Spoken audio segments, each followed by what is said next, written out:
Welcome to the Diversity Connector podcast, where we explore the rich tapestry of human experiences. I'm your host, Gertrude Mache, and I'd like to acknowledge the traditional custodians of the country on which we meet today. I would also like to pay my respects to elders, past, present, and emerging, and together as we dive into conversations that bridge cultures, challenge stereotypes, and celebrate the unique perspectives each of us brings to the table. Each episode is a journey through stories and insights from a kaleidoscope of voices, each sharing their colorful narrative. Whether you're at home, on the go, or just anywhere in between, you're now part of a community that values understanding, inclusivity, and the beauty of diversity. So plug in your headphones, get comfortable, and let's connect through the power of our shared stories. Welcome, and thank you for joining us on the Diversity Connector podcast. Hello, everybody, and welcome back to the Diversity Connector. This is Gertrude Mache here in beautiful Melbourne, Australia. And today I am graced with the presence of yet another fascinating young woman. Welcome, welcome, welcome to our tribe. Please tell everybody your full name, where you're based, and share your story with us today.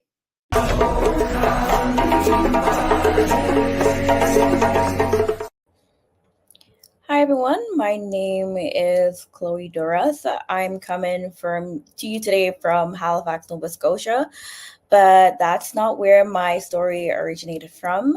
I'm originally from the Caribbean, from a small island called St. Kitts and Nevis, or also known as St. Christopher and Nevis.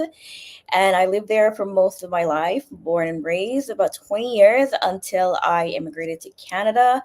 And that's where I am right now. So I came to Canada to essentially pursue my education, because oftentimes that's in the Caribbean, it's very limited. Individuals have to travel abroad or to neighboring islands to pursue higher education. So I made the decision to journey to Canada, sight unseen, never having seen Canada before, only in the media, travel to Canada. And I studied my undergraduate in international development studies at Dalhousie University. And that's where I am also right now, completing my master in public administration. I have been in Canada for about 9 years now, and it has been a very interesting experience, especially being a Black person, a woman of color, and also someone who can be labeled or categorized as a newcomer or immigrant. My experiences, particularly my social experiences, my cultural and lived experiences within the Caribbean, really, I guess, really shaped how I was able to settle into Canada. Because I came at a much older age, it was easy for me to settle into a new life, into a new routine. But my experiences, like I said, as a Black person were completely different, because when you make the transition from a country that's predominantly Black and then you come to a country that's predominantly white, it came with its own experiences. I have definitely had my challenges of recognizing that, yeah, I guess I'm not in Kansas anymore. I'm a Black person. I'm a woman. I stood out. And I think being from the Caribbean, that gave me a level of confidence, having to navigate certain systems that's not, at least what I was told, not really is expected from Black people here in North America or in Canada. So that often took people as a surprise. But for me, that was not someone, I was not willing to change who I was in order to fit into spaces. So much of my life here has been trying to navigate a system that wasn't essentially made for me, or I don't usually fit in just because of who I am. And I have to say, it has not been without its challenges. I have definitely experienced my own challenges in terms of I guess, individuals doubting you for who you are. I definitely have experiences where people doubt your intelligence, your competence, simply because of who you are. And that has been very interesting. But in my opinion, what they say is what doesn't kill you make you stronger. And as much as you often don't want to go through those experiences, it really informs how you navigate the rest of life. And for me right now, I've taken all those, bottled those up, taken the lessons that I needed to take from it. And now I'm transitioning into a career in specifically consultant, public service consultant. Been starting that in a couple of months, and that was particularly because for the latter of the last 2 years I spent working in the public service here in Nova Scotia, and I really liked doing it, public service work. I love the impact that government services can bring to marginalized communities, the most vulnerable communities, and that was a work that I want to carry on because I understood how it is important for people to live fulfilling lives. And oftentimes the services, the products, the services that government provides, it is essential to a lot of people. And what works best is making sure their services support the needs of people, not just we're creating things for the sake of creating things, but actually delivering quality services that people need. So I decided that I wanted to take the parts of that and then transition it into consulting, where I want to be able to do public sector work, to have an impact, to be involved in social work in that type of area, but not essentially do it within the public service. So that's pretty much my life story in a few minutes. Thank you for sharing your story with us today. It sounds to me like you transitioned from one amazing country and found yourself in a space where you were a minority, which is what a lot of us in the diaspora end up feeling. And what was the main culture shock when you first arrived in Canada? What was the one thing that really stood out for you? Okay, very interesting question. It's funny that you asked that because the moment you did, something immediately popped into my mind. So I remember specifically, it was a few days after I arrived in Halifax, and I was living on residence. I was in my first year of my undergrad, like I said, just a few days of arriving in Canada, and I was just like exploring the campus, walking around.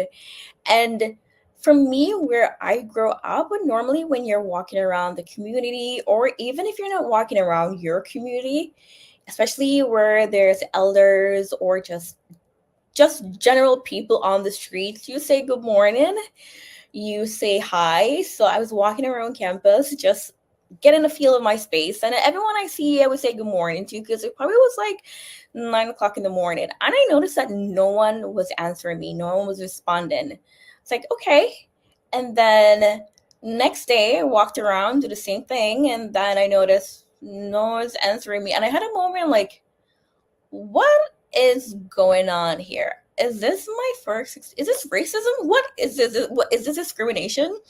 And then it took me about maybe my first year of being in Canada, in that, yeah, they don't actually do that. Like people, but I don't know. I thought they said Canadians were nice, so I guess that was my first instant with culture shock, where there are certain simple norms that you have when it comes to greeting people that you don't know, or just pleasantry, saying hi.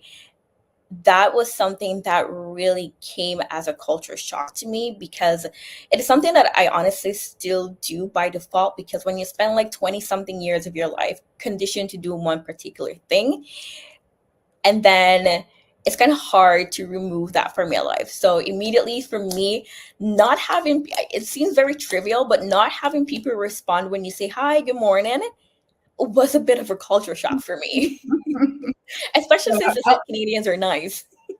I'll tell you, I had the same experience. So I'm from Zimbabwe originally, and my first overseas experience was in the UK. And it's a very African way of being. Caribbean people, of course, we're of African descent. We carry Yeah, that in us. And you will never bump into another human being and not acknowledge that they're there. exactly. And I'm in London. I would greet people at the tube station, and people would look through me like I didn't exist. It was like, and I remember I used to cry and call my mother and tell her that I felt like I was disappearing, like Mhm. nobody was seeing me. So yeah, different cultures relate in such different ways, right? Mhm. The Canadians are supposed to be the friendly ones. Right? Oh my gosh. Okay, so you're transitioning from public service into consultancy, right? Mhm. And that's a significant move. What inspired this shift? And how do you envisage blending your passion for immigration into your consultancy work? Okay, so I guess to answer that question, I have to back up a bit. So when I first completed my undergrad, or even when I was in my undergrad, I did a lot of work with my university at Dalhousie. So I worked at the School of Continuing Education, where they work with ESL students. And I also worked at the International Center, mostly as a volunteer coordinator, which meant like developing peer mentor programs and essentially just supporting the social and academic transition of international students to the Canadian environment, to the Canadian culture. And a lot of that was a lot of peer mentorship, immigration advice here and there. So I spent a lot of time being consumed in this world. And even for my own transition from the Caribbean to Canada, I did all the immigration processes myself. And it was simply out of just reading the website, understanding what is needed, and just following the rules, the protocols, even to the point where I've practically done all the applications for my mom and my sister when they come visit me, or any friends who've been through like their permanent residence application. I'm the person that they come to advise because that's essentially just something I'm interested in. And then after that, I transitioned into more student affairs where I work with not just international students, but students in general. And then I transitioned into doing EDIA work with the public service. And I felt like from me, it might seem, for other people, it might seem like I was leaping from one thing to the next, but that's always who I've been. In high school back in the Caribbean, I did several subjects from history, geography, architecture, science, languages. I was just always interested in doing everything and just continuously learning. So I felt whenever I was at a point where, okay, I'm at the pinnacle of what I think I can learn here, I want to experience something else. So that is how I jumped from one thing to the next. And being the public service, I felt like I'm doing public sector work, but my passion always lied in immigration. Because for me, especially going through those processes, I think people underestimate the emotional, the personal, financial toll that being an immigrant in someone else's country has on people. People often think that, oh, you're coming over for a better life, or people like the old stereotypes, oh, immigrants are coming to take their jobs. That's not true, first of all, but also just being someone where you are literally waiting for the federal government to make a decision on whether you can legally stay in the country or not, that takes a toll on a person. So I often think that these things are overlooked and people just see it as the processes of you're just trying to be here. So for me, I want to help make the transition for people who would like to come to Canada specifically and have a better life here. And to me, that's important because a lot of times I've had friends who have been given terrible advice from individuals here. And these are people who are actually, let me just say lawyers, but because they don't fully understand the immigration landscape and they don't understand all the implications that certain decisions can have on a person, they give you advice and it's not really at your best interest. And I feel like someone who has the immigrant experience, and reason why I'm transitioning to consultant is so that I can gain that experience working in the public service as a consultant. Then I want to become a certified immigration consultant and be able to blend both of those so I can assist individuals who want to come to Canada, who don't fully understand the processes, so I can actually support them, because I feel like for me, it's important for me to leverage my lived experiences and understand what I can go through, because I feel like when you have someone who have been through that process and understand every single aspect of it, that person is more invested in making sure that there is a positive outcome. Oh, wow. You know, you're so right. It's a very emotionally draining experience. And when you're sitting on that, not knowing whether you're staying or going and not having all the right information, I can really Right. see the pain point that you would be addressing as a consultant. So that's absolutely fantastic. So, with a master's in public administration under your belt, how has your academic background influenced your career path and the way you approach public service and consultancy? I think for me, ultimately, the way I approach public service consultancy is essentially making sure that I'm having some type of impact, and hopefully a positive impact. As I said earlier in the intro, that a lot of times, like government services, especially when they are targeted for the marginalized and vulnerable populations, especially when these communities and these populations depend on these services, I think as public servants or people who work public sector adjacent, I think it's your responsibility to make sure that you are essentially putting your best foot forward. You're doing what you can to make sure these services are adequate for people who actually need them. So for me, it's always been that mentality. It's always been that mentality where if I'm in a position where the decisions that I make impacts a person's life, I want to make sure that I am making the best decision that I can make. So for a lot of my experiences that I've had, it's been a lot of project work, a lot of delivering services.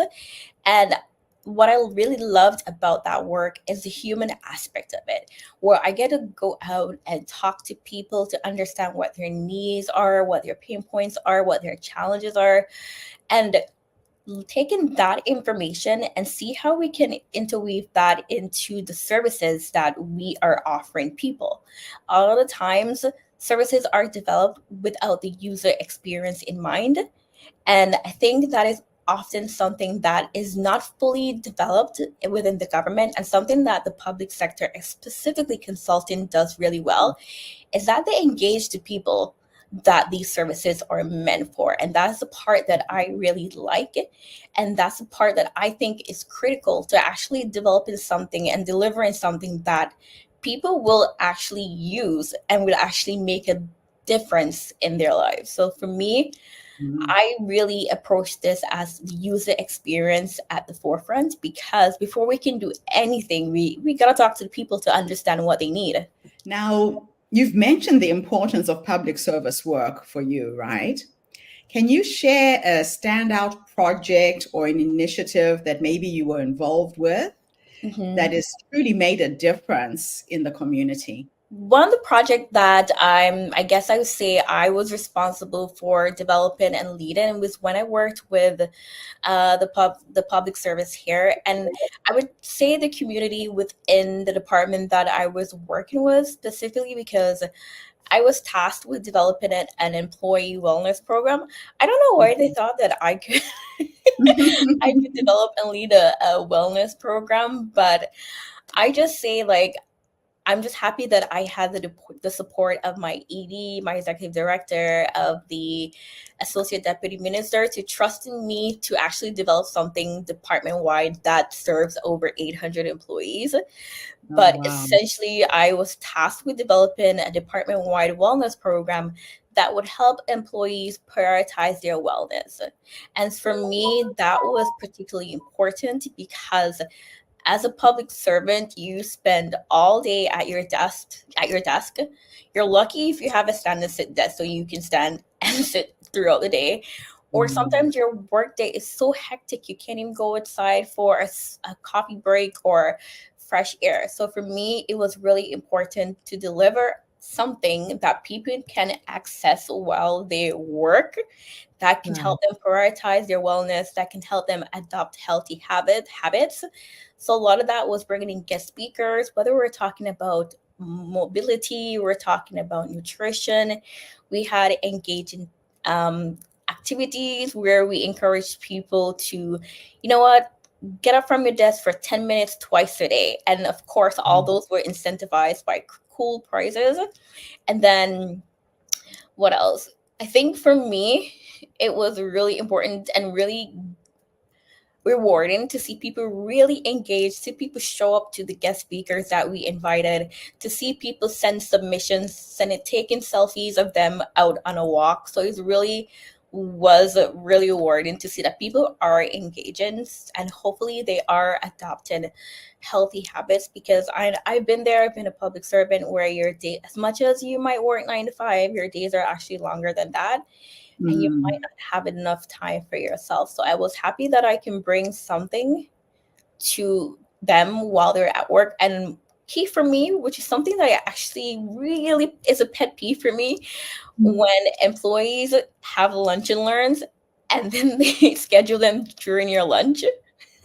So Oh, yeah. one thing I said I will never have a part of this program is to invite people to virtual sessions and then have them participate during their lunch. Okay, yeah, that's it. Almost trivializes the whole exercise. That all we'll just do it during your lunch break. It's not that important. We don't want to take it out of your normal work time. Right. So, moving from the Caribbean to Canada for higher education is a bold step. Can you describe the initial challenges that you faced in adapting this new country and education system, and how you overcame those challenges? I would say, well, immediately the first challenge was the weather. I've lived here for 9 years. I'm never going to get used to the weather, even to the point where I consider myself a hermit. Once it's winter, you will not have me going outside unless I absolutely have to. But other than that, I would say, I guess some of the challenges is that, right, I guess some of the challenges that I face in terms of the education system, I think were honestly very limited, because I had completed high school, and in the Caribbean, we have something that's called sixth form, which is like additional 2 years of tertiary education. So it's almost like community college where you get a CAPE certificate. So I did that for 2 years, and then I also worked for another 2 to 3 years. So I came as someone who had already done like a community college. I had already worked outside. So when I came here, it was pretty easy for me to adapt here.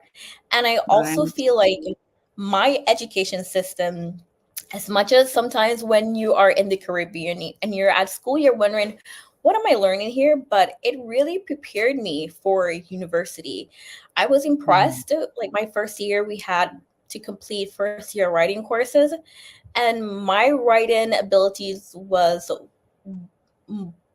way above average and way beyond compared to other university students. So I actually think, well, of course there are gaps, like maybe I could have a more robust education in terms of mathematics or arithmetics or something along those lines, but I really do think that my education in the Caribbean really prepared me for the transition into university here. I really didn't face that many challenges, but it also could be because of my lived experiences as well. I've always been someone who was really dedicated to my education. I graduated magna cum laude at my sixth form. I was valedictorian of my high school. So education was something that I always took seriously. So it wasn't really a challenging transition for me, unfortunately. Well, fortunately.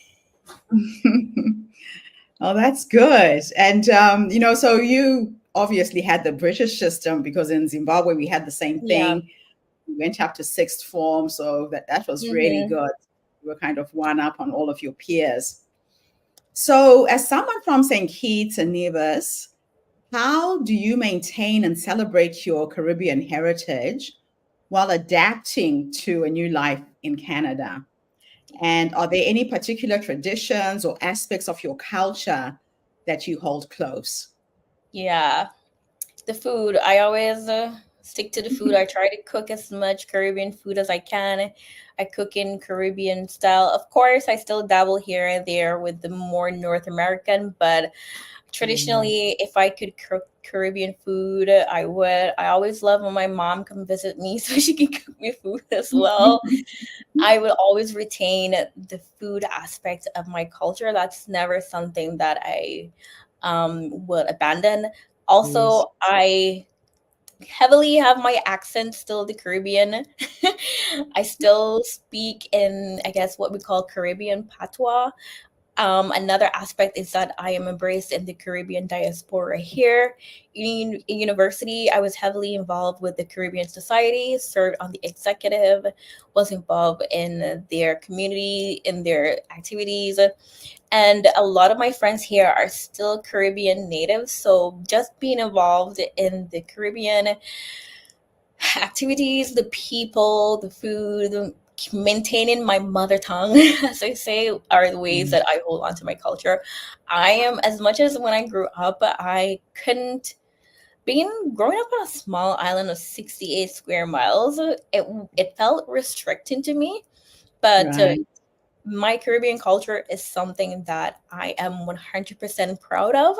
And that's something that I will never abandon because it really, really shaped who I am and how Right. I'm able to navigate life as a Black person, as a Black woman here in Canada. I love it. It is good to hold on to our heritage. Hmm. So, in your journey, how have you navigated the complexities of being a person of color and an immigrant in Canada? And Mm, what advice would you give to others embarking on a similar path? mm. I think for me, that has a lot to do. It might seem a bit counterproductive, but a lot of it has to do with cultural sensitivity training. And I say that because it was important for me to understand what's being taught here as cultural sensitivity. And also because the fact that I grew up in the Caribbean, I grew up with one particular culture. So it was important for me to be able to navigate the system, to understand and to develop that kind of cultural competency beyond my own and beyond my lived experience. So whenever I get an opportunity to do so, I take part in, I guess, culture competency training. I took the opportunity to embrace with people from other cultural backgrounds. So for me, that was really, really critical because as someone from the Caribbean, I know I show up in the world different. I show up in the world differently I'm for even as something as simple as communication style. I'm more of a direct speaker, and one of the things I noticed when I came to Canada, a lot of people don't speak directly. So that is something that I had to really acknowledge. And a lot of times, for me to effectively communicate with people, I've had to learn to really take a step back, let them have the floor, let them talk. And then oftentimes it's a lot of me just like, so what I'm hearing here is that you're saying this and this and that. And it's also like a lot of times you have to ask a lot of questions just to get the point out of them because Yeah. I'm a direct speaker.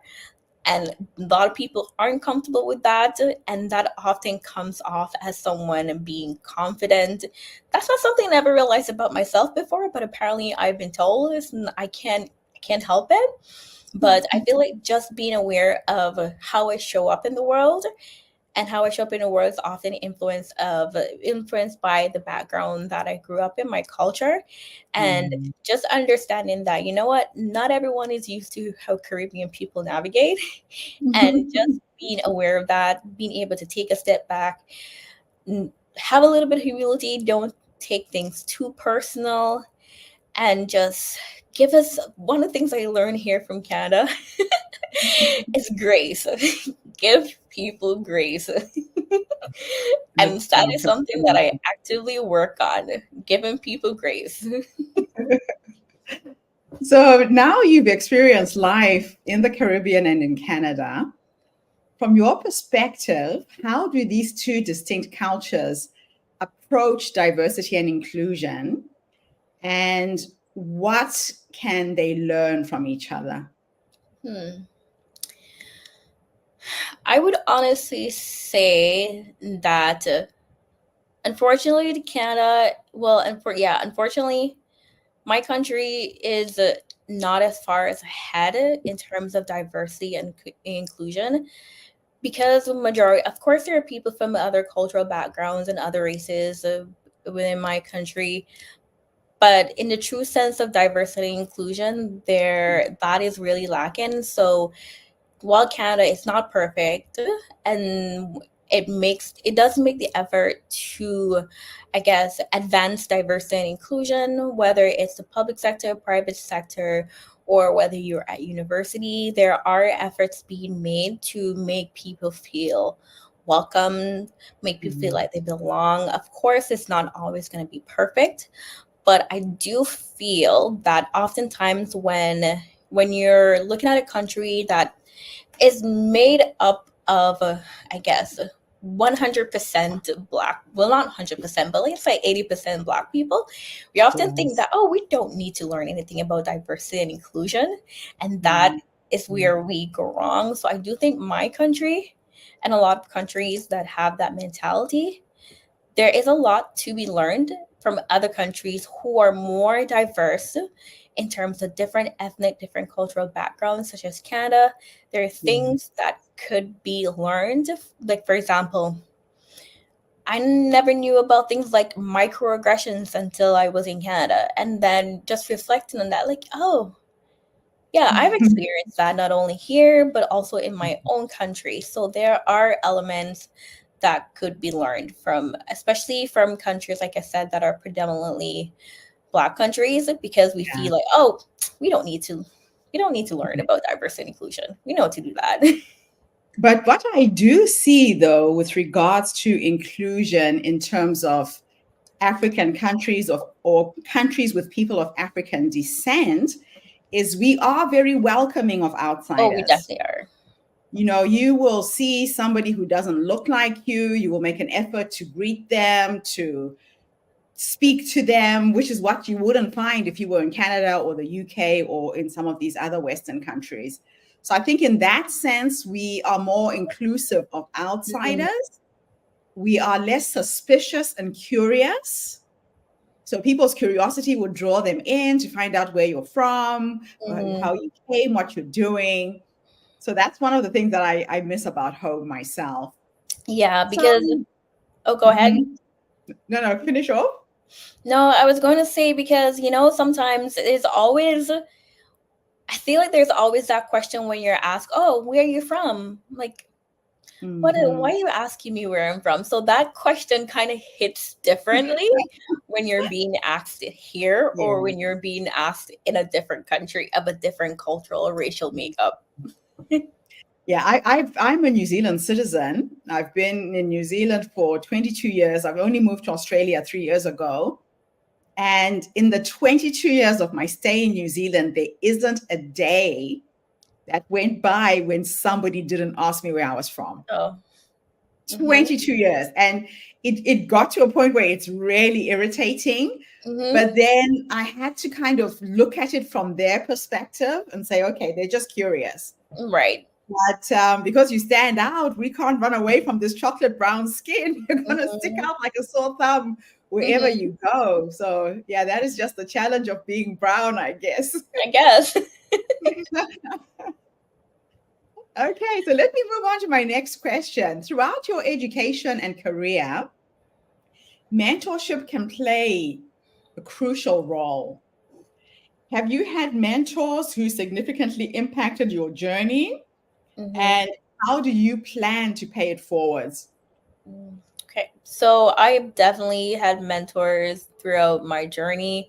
I think for every professional experience I've had, I've always had mentors, whether officially or unofficially, that really supported me, or people who I can go to for advice, even when I don't particularly work in that establishment anymore, those are people that I still stay in contact with. Those are people who I can call up. Like if I just need advice, I can quickly give them a call and they can give me the support I need. And I understood how valuable it is to have that support, to have someone in your court to support you, because you can't do it alone. You often need advice. And for me, I want to pay that forward in any way I can, because for me, I benefited from that. So I think it's important for me to help others navigate. And I offer my assistance in any way I can. Like, for example, I worked in the public service, and there's someone who works in the department that I never met before. They were interested in the program that I'm in. My old department reached out to me, so I said if I'm willing to talk to that person, sure. Like that is nothing for me to do that. If someone wants some advice, I had a conversation with them. I told them, feel free to reach out. We exchange emails. I'm happy to help you out in any way. Another example, I was at an International Women's Day event last month, and there was a young lady who had just, I think she was maybe been in Canada for a couple of months, and we got to talk, and I'm like, I told her, been there, I understand you're trying to figure things out. We exchanged numbers, told her to reach out to me anytime you want to connect. I feel like sometimes as long as you offer that support to people, let people know you can reach out to you. You don't need an official thing. You don't need to sign a contract to say, okay, you're my mentor, I'm the mentee. Just as long as you create a safe space where people feel comfortable enough to come and talk to you, and you're always willing to listen, and you offer your time and your effort to someone. It makes a big difference. Mm-hmm. So looking towards the future, what are some key areas within public health consultancy that you're passionate about exploring further, besides immigration?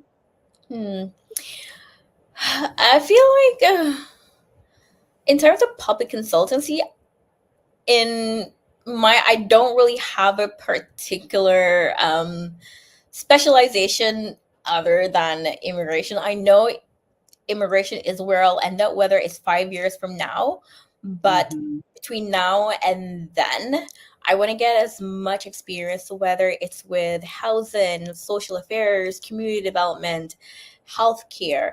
For me, like I said, I never was that type of person that I know that this is what I want specifically. I think there is value in being well-rounded, in obtaining knowledge, to constantly be learning. So, and not honestly, in any project that I can offer my assistance and I can support, I will. That's awesome. So lastly, for our listeners who may be considering a similar transition from a traditional role in public service to a more dynamic consultancy role, what key pieces of advice would you share to help them navigate this change? I would say one of the things that you definitely want to do is if you are interested in consulting, I would say maybe try to reach out to anyone that, utilize your LinkedIn to see if you can find anyone that's particularly working in any of whether it's a big four or it's a small firm, a small boutique firm. See if you can reach out to someone to have like an informational interview where you can ask them questions about consulting, ask them how they got to that point and what are some of the steps that they took or advice. Start small just to see if that's the right fit for you. And then from that conversation, if it's something that you want to actually pursue, there are a lot of opportunities with a lot of the big fours to do internships, or not even just big fours, a lot of consulting firms to do internships, see if you can pursue those. It's a good opportunity to get a feel for it without having a full commitment, like you're a permanent full-time hire. And then you can go from there. I did my MPA, particularly not with the idea that I was going to end up in consulting. Speaking frankly, I never even considered consulting even before I started my MPA. It's through my MPA that door opened for me, and I had my aha moment that, you know what, this is where I'm going to go. Oftentimes when I tell this story, it's interesting to people that I started off in the public service and then I pursued my degree, and now I'm not going back into the public service. My degree, which is supposed to prepare me to be like a future public servant, in some ways led me out of public service. But sometimes like certain degrees like an MBA or MPA, that is also an option. Of course, they are big ticket items because education is not free. But with those three opportunities, maybe considering further education where you can develop the leadership management skills that will definitely be beneficial for you in consulting. Reach out to someone on LinkedIn who currently is working in consultant, or maybe they're not working right now, but they did in the past, or try your hand at trying to get one of those internships to get a feel for it. Those would be my top three. I love it. Now, how can people get hold of you? You're offering this amazing service. Where is the best place for people to find you? Best place to find me would be my LinkedIn, my name. So my LinkedIn is my name, Chloe Doras. So that is the best place to reach out to me. That is fantastic. And I'm pretty sure the work you're doing now is going to help a lot of people who are wanting to transition. I'll just put your LinkedIn profile link in the display there so people can see it. But thank you so much for coming online and sharing your story with us today. And thank you for having me. It was a pleasure. And thank you to everybody who's tuned in today.